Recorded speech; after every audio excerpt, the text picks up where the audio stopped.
نثار تیری چہل پہل پر ہزاروں عیدیں ربیع الاول، سوائے ابلیس کے جہاں میں سبھی تو خوشیاں منا رہے ہیں۔ آج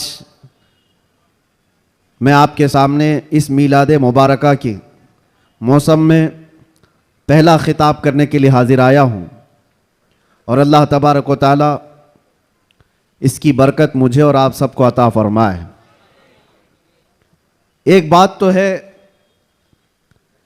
کہ سنیوں کی قسمت میں اللہ تعالیٰ نے یہ دیا ہے کہ اس کے محبوب کا ذکر وہ بڑے دھوم دھام سے مناتے ہیں، اور کیوں نہ ہو ایرا غیرہ نتو کھیرا حضور کی تعریف تھوڑی نہ کر سکتا ہے۔ جسے اللہ تبارک و تعالیٰ چن لے اپنے نبی کی تعریف کے لیے، وہی تعریف کر بھی سکتا ہے۔ اور حضور پاک صلی اللہ تعالیٰ علیہ وسلم کے دربار کی تعریف کرنے کے لیے ایک بات یاد رکھو، ہمیشہ اس بات کا لحاظ ہونا چاہیے۔ گستاخیاں بھی بہت ساری ہوتی ہیں، لیکن ایک چیز یاد رکھو، حضور پاک صلی اللہ تعالیٰ علیہ وسلم کے دربار کی تعریف کرنے کے لیے اس کے ماں باپ کا صحیح ہونا بھی ضروری ہوتا ہے۔ حلالی آدمی حضور کی تعریف کرے گا، حرامی نہیں کرے گا۔ اور آپ سب کو اللہ تبارک و تعالیٰ نے یہ عزت بخشی ہے کہ آپ حضور کے میلاد کا بڑی بے قراری کے ساتھ انتظار کر رہے ہیں۔ تو حضور کے میلاد کی خوشی تو اپنی جگہ پر، لیکن آپ کے نسب کے صحیح ہونے کی بھی ایک علامت مل جاتی ہے۔ آپ صحیح نسب کے ہیں، اس لیے حضور پاک صلی اللہ علیہ وسلم کے دربار کی تعریف بھی کر رہے ہیں۔ عجیب اتفاق ہے، آپ دیکھتے نہیں ہیں لائٹ یہاں لگتی ہے، جلن کہیں اور ہوتی ہے۔ کیا کنیکشن ہے؟ اجالے کسی اور جگہ ہوتے ہیں، تکلیفیں کسی اور جگہ پہ ہوتی ہیں۔ اس چیز کا آپ بالکل خیال نہ کریں۔ میرے آقا صلی اللہ تعالیٰ علیہ وسلم کی میلاد کے متعلق بہت سارے لوگ یہ پوچھتے ہیں، مکہ میں جب حضور پیدا ہوئے تھے تو کیا مکہ والوں نے حضور کی میلاد منائی تھی؟ نہیں منائی تھی، تو پھر تم کیوں مناتے ہو؟ جواب میں ہم یہ عرض کرتے ہیں، مکہ میں اس وقت صرف کافر ہی تھے، کافروں کے حق میں نہیں ہے یہ میلاد منانا۔ ہاں، حضور پاک صلی اللہ علیہ وسلم جب مدینے تشریف لے گئے تھے ہجرت کر کے، تو پھر دیکھو مدینے والوں نے کیسا شاندار استقبال کیا تھا۔ جب حضور اکرم صلی اللہ علیہ وسلم تشریف لائے تھے، گلی کوچوں سے نکلے ہوئے مدینہ طیبہ کے ہر گھر سے چھوٹی چھوٹی بچیاں بھی دف بجاتے ہوئے کیا یہ نہیں گنگناتی تھیں؟ طلع البدر علینا من ثنیات الوداع وجب الشکر علینا ما دعا للہ داعی۔ یہ کلمات آج بھی پوری دنیا میں گونج رہے ہیں۔ یہ کس کے کلمات ہیں؟ یہ مدینے والوں کے کلمات ہیں، جو اپنے آقا کی آمد کی خوشی میں گنگنائے تھے۔ اسی لیے اگر کوئی یہ کہتا ہے کہ مکہ والے حضور کی میلاد نہیں منائے تھے، تو ہم کہتے ہیں تجھے مکہ والے مبارک ہو، ہمیں مدینے والے مبارک ہیں۔ مدینے والوں نے تو حضور پاک صلی اللہ علیہ وسلم کی آمد کا شاندار استقبال کیا تھا۔ تو جس کی قسمت میں مکہ کے کافر آئے وہ جانے، ہماری قسمت میں مدینے کے محبت والے آئے، اللہ کا فضل و احسان ہے۔ اللہ کرے کہ آخری سانس تک مدینے والوں کی اقتدا کرتے ہوئے رہیں۔ عزیزان گرامی وقار، نبی آخر الزمان صلی اللہ تعالیٰ علیہ وسلم کی ولادت کی خوشی کیوں نہ ہو؟ مجھے حیرت ہوتی ہے، آج پوری دنیا میں سعودی سے لے کر دبئی ہو، بحرین ہو کہ قطر ہو، یا جتنے بھی بنام مسلمان ممالک ہیں، ان سب کے ہاں بھی یہ کلچر عام ہے، بادشاہ ہو کہ اس کا چور بیٹا ہو یا کسی اور کا ڈاکو بیٹا ہو، لیکن جس دن پیدا ہوتا ہے اس کا ہیپی برتھ ڈے تو بڑے دھوم دھام سے منایا جاتا ہے۔ اس وقت کوئی سوال نہیں ہوتا، کوئی اعتراض نہیں ہوتا، اور کہا یہ جاتا ہے کہ یہ تو ایک نارمل سی چیز ہے، کامن چیز ہے، سب جگہ ہو رہی ہے، اس کو ہم دین سمجھ کر کے نہیں مناتے، خوشی سمجھ کر کے مناتے ہیں۔ میرے عزیزو، یہاں پر دین سمجھ کر کے نہیں مناتے، اپنے بچوں کے برتھ ڈے خوشی سمجھ کر کے مناتے ہیں۔ ساری خوشیاں میرے مصطفیٰ کے قدموں پر قربان۔ وہ جو نہ تھے تو کچھ نہ تھا، وہ جو نہ ہو تو کچھ نہ ہو، جان ہے وہ جہان کی اور جان ہے تو جہان ہے۔ سبحان اللہ۔ اگر حضور پاک صلی اللہ تعالیٰ علیہ وسلم کے لیے تم یہ بات محسوس کرتے ہو کہ ہم اپنے بچوں کی خوشیاں سمجھ کر کے مناتے ہیں. نادانوں، ساری خوشیاں ایک طرف، میرے مصطفیٰ کے آنے کی خوشی ایک طرف. سبحان اللہ، بے شک. اس بات کو ہمیشہ یاد رکھو. اللہ تعالیٰ نے قرآن پاک میں فرمایا، 7ویں پارے کی یہ آیت ہے، عیسیٰ علیہ السلام کی دعا ہے. عیسیٰ علیہ السلام اللہ کی بارگاہ میں یوں دعا کر رہے تھے، ربنا انزل علینا مائدۃ من السماء تکون لنا عیدا لاولنا وآخرنا وآیۃ منک. عیسیٰ علیہ السلام نے کیا دعا کیا تھا پتہ ہے؟ اللہ کی بارگاہ میں دعا کیا ہے، اللہ آسمان سے ایک دسترخوان اتار دے میری امت کے لیے، جو خانے نعمت ہو، جس میں جنت کے کھانے ہوں. اور ساتھ میں یہ لفظ قرآن پاک کا میں بتا رہا ہوں. عیسیٰ علیہ السلام یوں کہتے ہیں کہ اے اللہ، جس دن یہ دسترخوان اترے گا وہ دن ہمارے اگلوں اور پچھلوں کے لیے عید کا دن ہوگا. وہ دن ہمارے اگلوں اور پچھلوں کے لیے کیا ہوگا؟ عید کا دن ہوگا. تکون لنا عیدا لاولنا وآخرنا. قرآن پاک میں سورہ مائدہ کی آخری آیتوں میں سے توجہ. عیسیٰ علیہ السلام یہ کہتے ہیں جس دن آسمان سے دسترخوان اترے گا وہ دن ہم سب کے لیے عید کا ہو جائے گا، ہمارے لیے بھی، ہمارے اگلوں اور پچھلوں کے لیے بھی. تو آپ اندازہ کرو، دسترخوان جس دن اتر جائے وہ عید کا دن ہو سکتا ہے، تو جس کے صدقے میں پوری کائنات کو دسترخوان ملتا ہے وہ جس دن آئے وہ عید کا دن کیوں نہیں ہو سکتا؟ سبحان اللہ، سبحان اللہ. وہ دن کیوں نہیں ہو سکتا؟ اسی لیے ہم اعلیٰ حضرت کیا کہتے ہیں، وہ جو نہ تھے تو کچھ نہ تھا. یہاں باندرا والے بہت شانت ہیں کیا؟ طاقت و قوت کے ساتھ، بیداری کے ساتھ ہیں کہ نہیں آپ لوگ؟ وہ جو نہ تھے تو کچھ نہ تھا، اور وہ جو نہ ہو تو کچھ نہ ہو. یاد رکھو میرے عزیزو، حضور پاک صلی اللہ تعالیٰ علیہ وسلم کے صدقے میں یہ ساری چیزیں. اچھا، ایک بہت اہم چیز میں آپ کو بتا رہا ہوں. یہ اس ربیع الاول شریف کے ابتدا کی پہلا خطاب ہے، میں آپ کے سامنے کر رہا ہوں. لوگ کہتے ہیں، یہ بھی کہتے ہیں، چلو مان لیا حضور تشریف لائے تھے، خوشی اس وقت کی تھی، لیکن اب تو 1400 سال گزر گئے، ابھی تک کیوں مناتے ہو؟ حضور صلی اللہ تعالیٰ علیہ وسلم جس وقت آئے اس وقت خوشی منا لیا گیا ہوگا، وہ الگ بات ہے، لیکن اب تک کیوں مناتے ہو؟ جواب سنو میرے عزیزو، اس لیے کہ عام لوگوں کی بات الگ ہے، مصطفیٰ کی بات الگ ہے. وہ عام لوگوں میں سے نہیں ہے. اس پوری کائنات میں میں ایک مثال آپ کو دیتا ہوں، چاہے ہمارے اس سٹیج کی مثال لے لو، اس پنڈال کی لے لو، یا کسی کی شادی کی مثال. کسی کے ہاں شادی ہو رہی ہے، آپ کے بھائی کی، بہن کی، کسی کی بھی، ہال بک کیا آپ نے، پورا سجایا، لائٹ لگایا اور بہت کچھ آپ نے سجاوٹ کے ساتھ، کرسی رکھی، ممبر سجایا، دعوت دیا، براتیوں کو بلایا، اور اس کے بعد ہوا کیا؟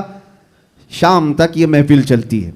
یا ممبئی میں رات کی شادیاں ہوتی ہیں، جب محفل ختم ہو جائے تو ساری چیزیں اٹھا لی جاتی ہیں، یعنی جو سجایا گیا تھا وہ سب اٹھا دیا جاتا ہے، کرسیاں بھی ہٹ جاتی ہیں، باراتی بھی چلے جاتے ہیں، کمکمے لگے تھے، لائٹنگ لگی تھی، جھومر لگے تھے، وہ سب نکال دیا جاتے ہیں. پوچھو ہال والے سے، کیوں؟ میاں وہ دولہے کے لیے سجایا گیا تھا، شادی اس کی تھی، دولہا آیا اور دولہے کے آنے سے پہلے باراتی بھی آئے، لیکن محفل جب ختم ہو گئی، نکاح ہو گیا، دولہا جب چلا گیا تو لائٹنگ بھی اٹھا لی گئی، کرسیاں بھی ہٹا دی گئی، سجاوٹ بھی نکال دی گئی، اور حال بے حال ہو جاتا ہے، ختم ہو گیا.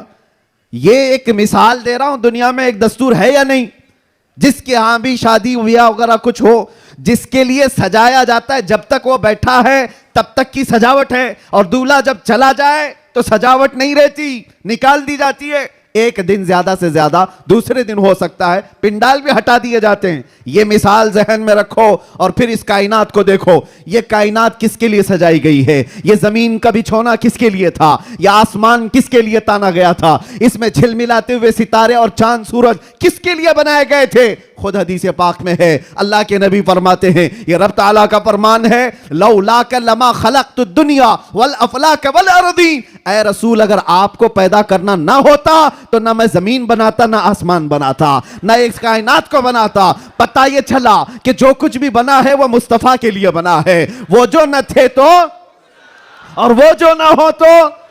زمین کا بچھونا میرے مصطفیٰ کے لیے بچھایا گیا, آسمان کی یہ نیلگون چادر مصطفیٰ کے لیے تانی گئی, اس میں سجاوٹ, چاند, سورج, تارے, یہ سب سجائے گئے, اور پھر 1,24,000 کم و بیش انبیاء باراتی بن کر کے تشریف لائے. ہر آنے والا نبی مصطفیٰ کے آنے کے قصیدے پڑھتا تھا, بعد آنے والے آخری نبی کی بشارتیں دیتا تھا. اب سنو میرے عزیزو, یہ درختوں کی سجاوٹ, یہ سمندروں کی لہریں, یہ ندیوں کی بہاریں, اور جو کچھ بھی دنیا میں سجاوٹ ہے, پتا تو یہ چلا یہ مصطفیٰ کے لیے ہے, یہ حضور کے لیے سجایا گیا. انبیاء کی یہ بارات آئی 1,24,000 کم و بیش, وہ آخری نبی کے آنے کی بشارت سنانے کے لیے آتے رہے. بات تو صحیح ہے, سب کچھ بنا مصطفیٰ کے لیے. اب وہ کائنات کا دولہا آمنہ کی گود میں 12 ربیع الاول کو تشریف لاتا ہے. وہ کائنات کا آقا و مولا مکہ میں 53 سال گزارا, مدینہ طیبہ میں 10 سال گزارا. اب جیسے کہ میں نے دستور کے اعتبار سے مثال دے کر کے دنیا میں بتایا تھا, 63 سال کی عمر ہونے کے بعد رسول پاک صلی اللہ تعالیٰ علیہ وسلم اس دار فانی سے رخصت ہو جاتے ہیں, چلے گئے, ہماری آنکھوں سے پوشیدہ ہوئے. اب دنیا کا یہی تو سوال ہے, لوگوں کا یہی تو سوال ہے کہ جب نبی پاک تشریف لائے تھے اس وقت میلاد کی خوشی منا لی گئی, ہو گیا, ابھی تک کیوں مناتے ہو؟ 1400 سال گزر گئے, ابھی تک کیوں مناتے ہو؟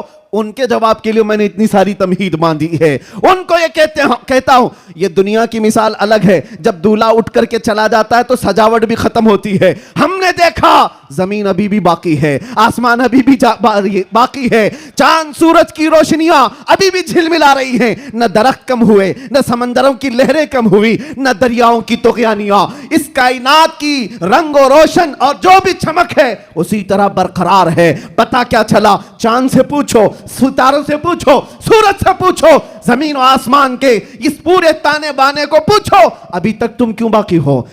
دولہا تو چلا گیا, دولہے کے لیے جو چیز سجائی جاتی ہے جب دولہا جاتا ہے تو سجاوٹ بھی چلی جاتی ہے. ان سے پوچھو ابھی تک تم کیوں باقی ہو؟ زمین بھی تمہیں تھپڑ مار کر کہے گی, آسمان بھی پکار کر کہے گا, نادان تو کیا سمجھتا ہے؟ اس رسول پاک کو چلے گئے نہیں گئے, تو زندہ ہے واللہ, تو زندہ ہے واللہ, میری چشم عالم سے چھپ جانے والا. سبحان اللہ, سبحان اللہ. نعرہ تکبیر, نعرہ رسالت, سرکار کی آمد, سرکار کی آمد. یہ کائنات کی ساری روشنیاں یہ بتاتی ہیں سورج باقی ہے, چاند باقی ہے, ستارے باقی ہیں. باقی دکھتے ہیں کہ نہیں دکھتے؟ جن کو نہیں دکھتے ان سے ہمارا کلام بھی نہیں. جن کو دکھ رہی یہ ساری چیزیں, ان سے میں کہہ رہا ہوں یہ ساری چیزیں چمک چمک چمک کر کے تمہیں بتا رہی ہیں دولہا صرف چھپا ہے, گیا نہیں ہے. بے شک, سبحان اللہ. کائنات کا آقا پردہ اپنے چہرے پر ڈال دیا, یا پھر یہ تقاضۂ بشریت ہے وعدہ الہی کے مطابق. لیکن میرے عزیزو, اسی لیے اعلیٰ حضرت نے کیا کہا؟ میری چشم عالم سے چھپ جانے والے, چشم عالم سے چھپا ہے. اس کا مطلب یہ نہیں ہے جیسے دنیا کا دولہا اٹھ کر کے چلا گیا تو سجاوٹ بھی چلی جائے گی. یہ کائنات کا آقا و مولا آج بھی مدینہ طیبہ سے وہ سلطنت چلا رہا ہے جس کو کہتے ہیں میرے عزیزو آج تک ہمارے دلوں پر, ہماری روحوں پر کوئی دوسرا راج نہیں کر سکا.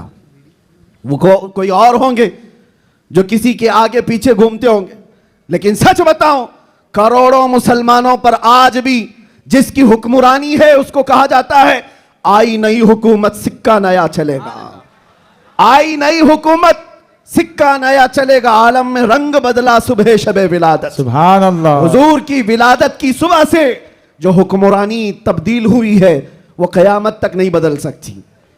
ہاں, الیکشن سلیکشن یہ سب چلتے رہیں گے.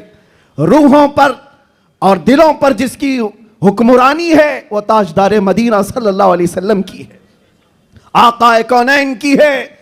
اسی لیے میرے مرشد گرامی حضور سیدی تاج الشریعہ رحمت اللہ تعالیٰ علیہ فرماتے ہیں جہاں بانی عطا کر دیں بھری جنت ہبا کر دیں. نبی مختار کل ہیں جسے جو چاہے عطا کر دے, نبی مختار کل ہیں جسے جو چاہے عطا کر دے. ہاں, ایک شعر آپ کی اس نعت کا ہے, نبی مختار کل ہیں جسے جو چاہے عطا کر دے. اسی طرح وہ کہتے ہیں زمین کو آسماں کر دے, سریا کو سرا کر دے. یہ کون کر سکتا ہے؟ جس کو اللہ نے وہ حکمرانی عطا کی ہو, وہ بادشاہی عطا کی ہو. ہمارا بادشاہ وہ تاجدار مدینہ صلی اللہ علیہ وسلم کی ہی ذات سے. ہمارے اسی لیے اعلیٰ حضرت نے حضور صلی اللہ تعالیٰ علیہ وسلم کے جو لقب ہیں ان القاب میں ایک لقب یہ بھی ذکر کیا ہے, مالک رقاب الامم, امت کے سارے انسانوں کی گردنوں کا تنہا مالک, ہم سب کی گردنوں کا مالک. اور یہ مسلک اور یہ مذہب کس نے ہمیں سکھایا ہے؟ وہ صحابہ نے سکھایا ہے. سب کچھ لٹایا حضور کے دربار میں اور یہ کہا جان دی ہوئی اسی کی تھی, حق تو یہ ہے کہ حق ادا نہ ہوا. ہم سب کی گردنوں کا مالک وہ تاجدار مدینہ صلی اللہ تعالیٰ علیہ وسلم کی ذات. اور قرآن بھی کہتا ہے النبی اولا بالمؤمنین من انفسہم, مومنوں سے ان کی جان سے زیادہ حقدار اللہ کے نبی ہیں. ہماری جان سے زیادہ حقدار کون ہے؟ اللہ کے نبی کی ذات ہے. تو جس کی ہمارے لیے اتنی زیادہ امپورٹنسی آپ سمجھ رہے ہو, اتنی زیادہ اہمیت ہو, میاں اس کی میلاد ہم سال میں ایک بار تھوڑی نا ہر گھنٹے منائیں تو بھی کم ہے. کچھ لوگ یہ مجھ سے سوال بھی کر رہے تھے, میلاد شریف 12 ربیع الاول شریف کو ہر سال جس طرح منایا جاتا ہے اس سال بھی منائیں یا نہیں منائیں؟ میرے عزیزو اس سال کیا, ہمارا مسلک تو یہ کہتا ہے حشر تک ڈالیں گے ہم. سبحان اللہ. اس سال کی بات کر رہے ہو, حشر تک ڈالیں گے ہم پیدائش مولا کی دھوم. اچھا یہ سوال کس لیے کیا؟ ان کو ٹینشن تھا کہ کہیں خلط ملط نہ ہو جائے, ادھر ادھر جھگڑے فسادات کی نوبت نہ آ جائے, کالا گورا مل نہ جائے, سفید اور کالے کے اختلاط سے معاملات خراب نہ ہو جائیں, کیونکہ ممبئی کے حالات آپ دیکھ رہے ہیں. اس لیے شاید کسی نے سوال کیا اس سال منانا ہے کہ نہیں منانا ہے. ارے میاں تم حالات کے مومن ہو یا اللہ پر ایمان لائے ہوئے ہو؟ حالات کے مومن ہو. حالات اس طرح ہر سال آتے رہیں گے, ہر مہینے آتے رہیں گے. ہم تو وہ مومن ہیں جو بچپن سے یہ سلام پڑھتے آ رہے ہیں, میرا لاشا بھی کہے گا میں وہ سنی ہوں جمیلے قادری, مرنے کے بعد میرا لاشا بھی کہے گا. جب ہم اپنی مسجدوں سے کہتے لاشا بھی کہے گا, ابھی تو زندہ ہے, ابھی تو زندہ ہے. کس نے کہا تم کو کہ میلاد نہیں منا سکتے, جلوس نہیں نکال سکتے؟ ارے ان لوگوں کا, حکومت کا, ڈپارٹمنٹ کا جلوس اپنی جگہ پر, دیوانوں کا جلوس اپنی جگہ پر. سبحان اللہ سبحان اللہ. بے شک ہم کسی کو دکھانے کے لیے نہیں کرنا چاہتے, ہم جو کچھ بھی کرتے ہیں وہ میرے مصطفیٰ کی عزت کے لیے کرتے ہیں. سبحان اللہ. اگر وہ راضی ہیں تو سب کچھ دنیا ہماری ہے, اور اگر وہ روٹ گئے تو تم بڑے بڑے جلوس نکال کر کے بھی کوئی حاصل نہیں کر سکتے, کسی طرح کا کوئی حصول نہیں. تو میں یہ کہہ رہا تھا حشر تک ڈالیں گے ہم, اعلیٰ حضرت کیا سکھاتے ہیں, حشر تک ڈالیں گے ہم پیدائش مولا کی دھوم, مثل فارس نجد کے قلعے گراتے جائیں گے. ہوا کیا تھا؟